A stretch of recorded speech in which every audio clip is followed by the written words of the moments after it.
the Pentagon has finally pulled the plug on the Dragon Lady. After 70 years of dodging surface-to-air missiles and outlasting every drone meant to replace it, the entire U-2 fleet, all 26 remaining active-duty airframes, is officially headed for the boneyard. By the time the 2027 fiscal year concludes, the U.S. Air Force will have effectively blinded one of its most legendary eyes in the sky.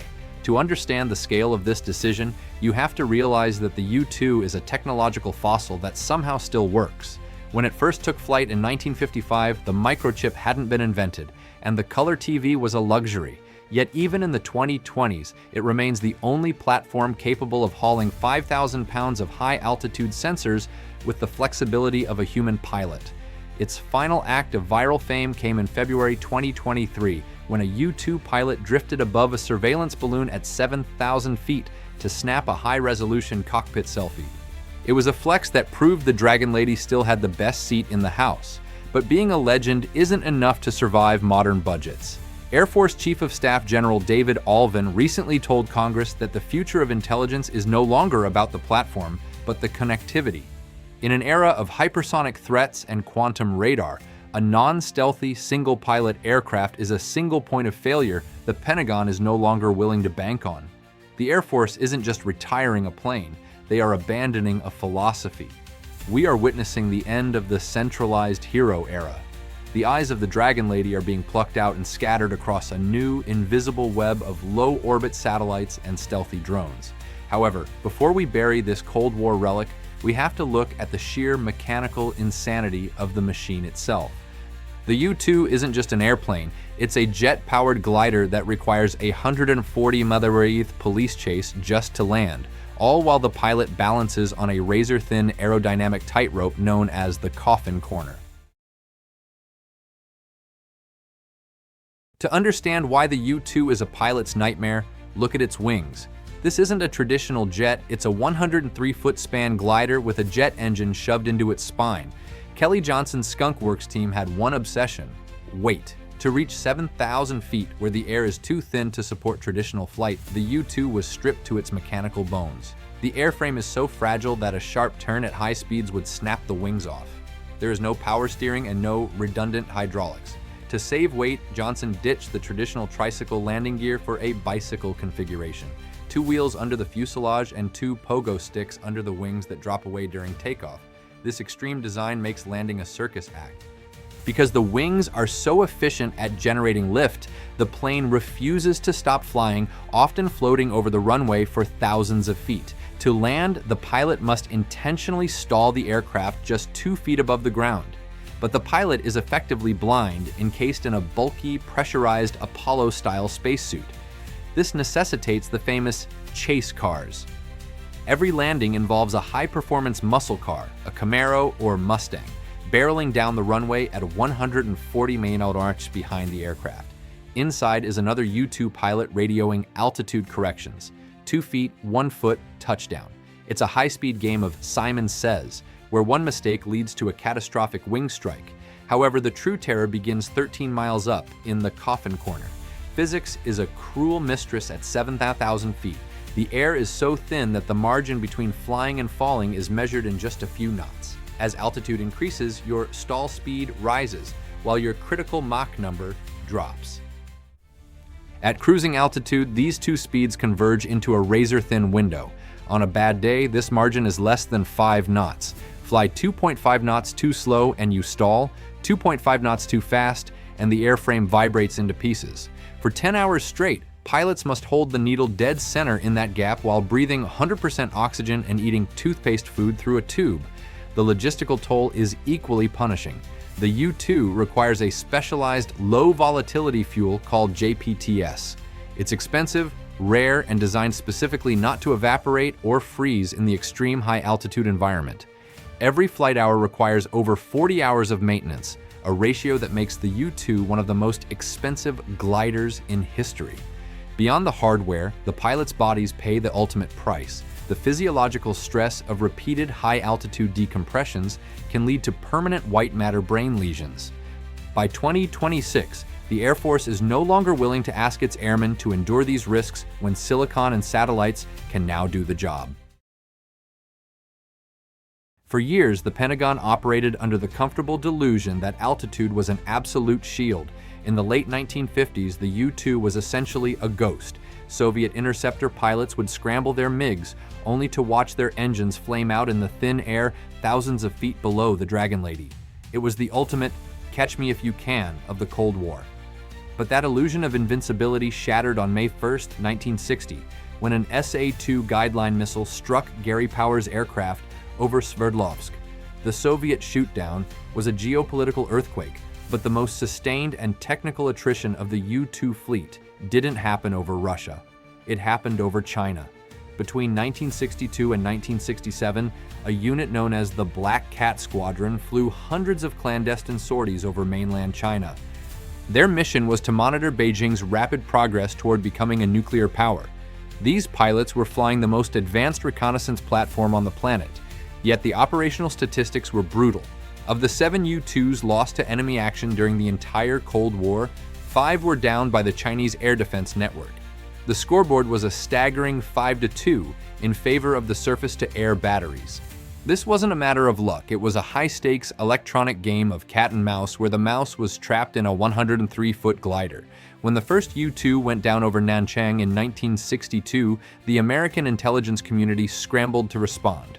They outfitted the fleet with System 12, a cutting-edge electronic jamming pod designed to spoof the SA-2's targeting radar. For a while, the tech worked. A pilot would see the radar warning light flicker, engage the jammer, and watch as the missile's guidance system lost its lock, sending the projectile flying harmlessly into the clouds.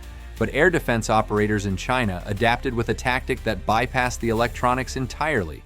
They called it the near-fast battle method. Normally, a missile battery keeps its radar active to track and paint the target. To the U-2's sensors, that's a giant screaming alarm. To counter this, Chinese operators began tracking the aircraft manually and kept their fire control radars completely dark. They calculated the U-2's flight path in silence, effectively becoming invisible to the plane's sensors. Only when the aircraft was within a lethal range, typically less than 35 kilometers, would they flick the radar on for a mere few seconds. By the time the pilot's warning light turned red, the missile was already 10 seconds from impact. At 7,000 feet, the U-2 is too fragile to pull high-G evasive maneuvers. The wings would simply snap off. As one veteran Black Cat pilot later recalled, "You don't dodge the missile. You just wait to see if the math is on your side that day." This period forced a radical shift in how the U-2 was used. The era of deep overflights, boldly flying directly over the enemy's head, was dead. The Dragon Lady was forced to evolve into a standoff sensor platform. Instead of flying over the target, it began loitering just outside the enemy's borders, using long-range cameras and side-looking radar to peer across the fence from a safe distance. The day altitude as a sanctuary officially died. Ironically, the electronic warfare lessons born from those losses are what kept the U-2 viable for the next 50 years. But in 2026, against S-400 systems and hypersonic interceptors, even the best jammers have a shelf life. The Dragon Lady has finally run out of room to hide. The Pentagon isn't known for sentimentality. If a 1955 airframe is still flying in 2026, it's because the aircraft was simply too effective to kill. The Dragon Lady survived for 7 decades by delivering intelligence coups that fundamentally altered the course of history.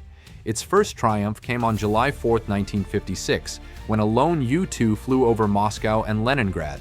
The high-resolution images debunked the missile gap myth, the fear that the Soviets were mass-producing ICBMs.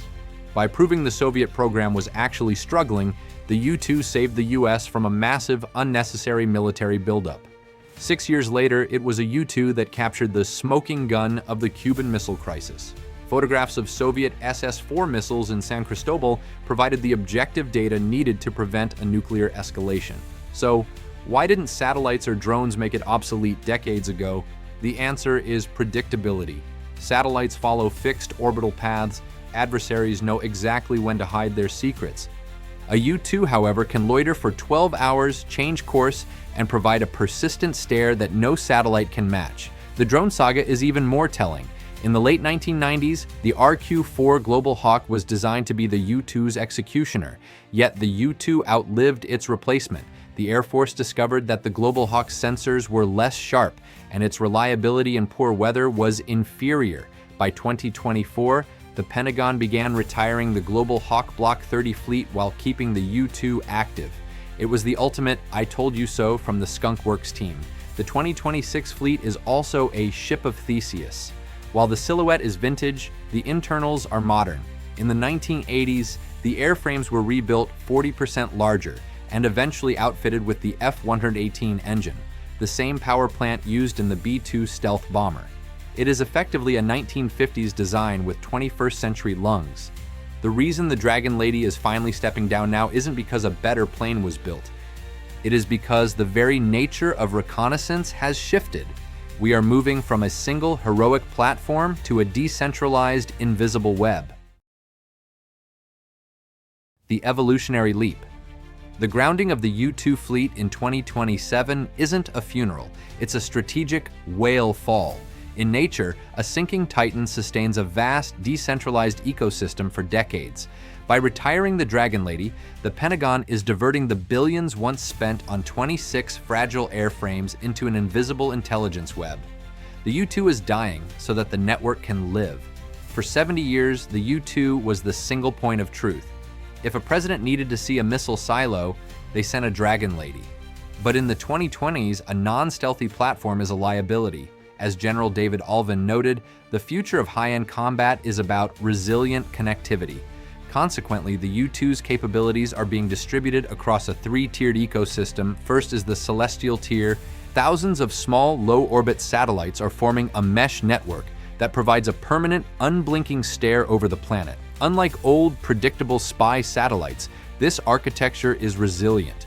If one node is lost, 10 more take its place. The persistent surveillance that once required a pilot to balance in the Coffin Corner is now handled by silicon in the vacuum of space. Second is the shadow tier. The open secret of the 2020s is the RQ-180 Whitebat. This stealthy drone combines the U-2's extreme altitude with the low observable skin of a B-21 Raider, allowing it to loiter inside contested airspace, where a U-2 wouldn't survive for 5 minutes. Finally, there is the distributed tier. Today, reconnaissance is no longer a boutique mission for specialized planes. Every F-35 and B-21 acts as a high-altitude sensor node. Under the JADC2 framework, these platforms function as data vacuum cleaners, linking intelligence to strike systems in real time. The era of the centralized hero is over, replaced by commoditized data. There is a certain irony in this transition. The elite pilots who wore pressure suits are being replaced by algorithms and silent nodes. As one veteran pilot joked, the Dragon Lady isn't heading to a retirement home. Her organs are being harvested to build a cyborg. Her electronic warfare DNA now lives within the network. As the remaining 26 airframes conclude their final tour in 2027, the mechanical age of intelligence ends. The U-2 was the pinnacle of what humans could achieve with aluminum, jet fuel, and raw courage. But as the last chase car peels away from the runway, we aren't losing our eyes in the sky. We are simply trading a single majestic pair for a million invisible ones. The Dragon Lady is gone. Long live the net.